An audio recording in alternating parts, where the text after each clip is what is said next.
તહેવારો પહેલા ખાંડના ભાવમાં આટલો મોટો ઉછાળો કેમ? E20 પેટ્રોલના કારણે ખાંડ ખરેખર મોંઘી થઈ? ચાલો જાણીએ, ખાંડની તંગી નથી તો ભાવ આટલા કેમ વધ્યા? નમસ્કાર, ધ લોકસત્તા શોમાં આપનું સ્વાગત છે. હું છું આપની સાથે શ્વેતા.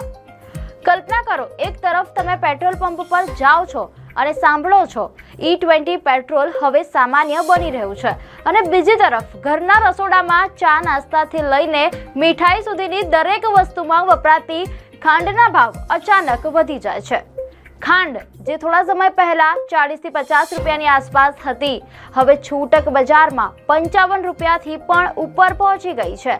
તો સવાલ એ છે કે શું પેટ્રોલમાં ભેળવાતું ઇથેનોલ ખાંડને મોંઘું બનાવી રહ્યું છે, કે પછી આ પાછળ વરસાદ, ઓછું ઉત્પાદન, તહેવારોની માંગ અને બજારમાં થતી સંગ્રહખોરીનું મોટું ગણિત છે? ચાલો સમજીએ આખી કહાની.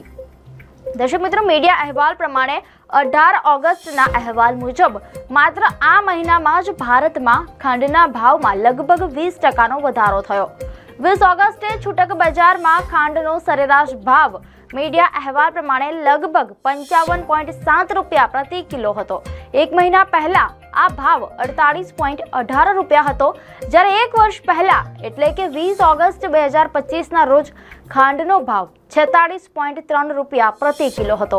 એટલે કે એક વર્ષમાં વધારો તો થયો જ, પરંતુ છેલ્લા એક મહિનામાં થયેલો ઉછાળો સૌથી વધુ ચોંકાવનારો છે. આ તરફ તહેવારોની સિઝન નજીક છે. જન્માષ્ટમીથી શરૂ થતી મીઠાઈ અને ખાદ્ય વસ્તુઓની માંગ વધવાની છે.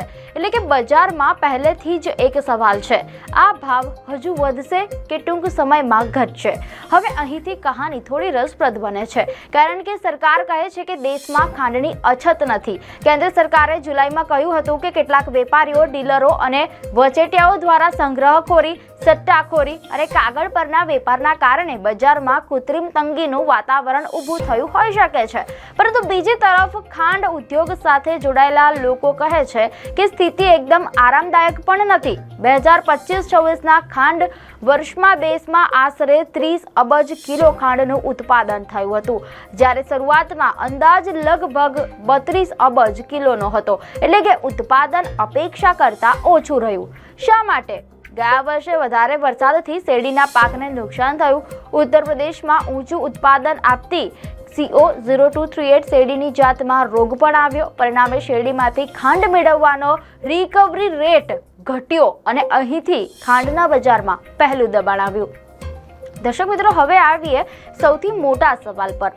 E20 ભારત પોતાની ક્રૂડ ઓઇલની જરૂરિયાતોનો 80%થી વધુ હિસ્સો આયાત કરે છે. એટલે કે પેટ્રોલિયમની આયાત ઘટાડવા માટે પેટ્રોલમાં ઇથેનોલ ભેળવવાનો પ્રયાસ કરવામાં આવ્યો. સરકારે 2018માં પેટ્રોલમાં 20% ઇથેનોલ બ્લેન્ડિંગનું લક્ષ્ય નક્કી કર્યું હતું, પરંતુ 2030 ભારતે તો આ લક્ષ્ય જુલાઈ 2025માં જ હાંસલ કરી લીધું. હવે સવાલ એ છે કે ઇથેનોલ આવે ક્યાંથી? તેનો એક મોટો સ્ત્રોત છે શેરડી.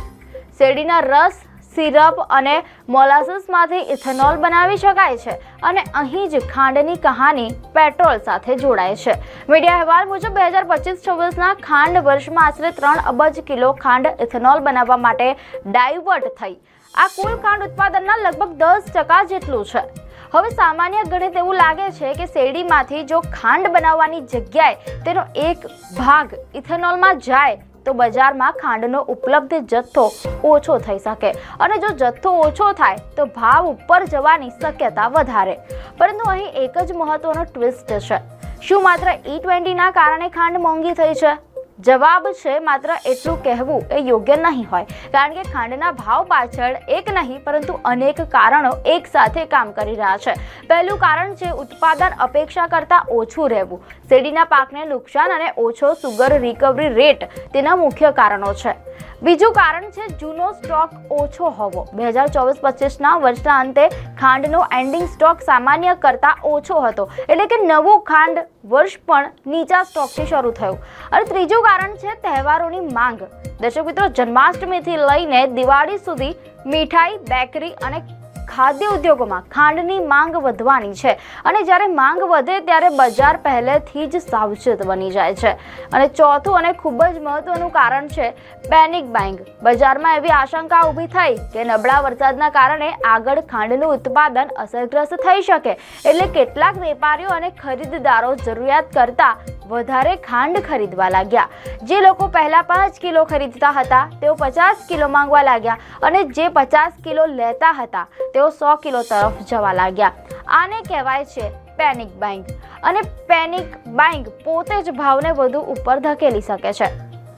દર્શક મિત્રો, હવે સૌથી મહત્વની વાત કે શું E20 પેટ્રોલના કારણે જ ખાંડ મોંઘી થઈ છે?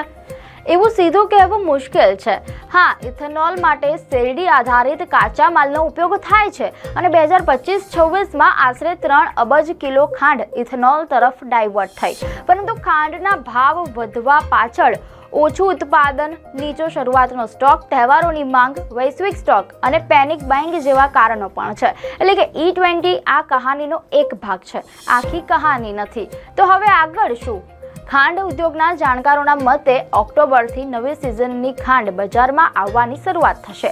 નવી ખાંડનો જથ્થો બજારમાં આવતા ભાવ પર દબાણ ઘટી શકે છે.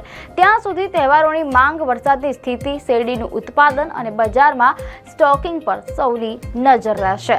અંતે કહાની માત્ર ખાંડની નથી, આ કહાની છે ખેડૂત, પેટ્રોલ, ઇથેનોલ, સરકાર અને ગ્રાહક આ બધાના જોડાયેલા અર્થતંત્રની. કારણ કે પેટ્રોલમાં ભળતું ઇથેનોલ એ કદાચ ખાંડના ભાવની આખી કહાની નથી, પરંતુ આ કહાનીમાં તેનો એક મહત્વનો ભાગ જરૂર છે. દર્શક મિત્રો, આપને માહિતી સારી લાગી હોય તો વિડીયોને લાઈક અને શેર કરજો. ચેનલને પણ સબસ્ક્રાઈબ કરજો.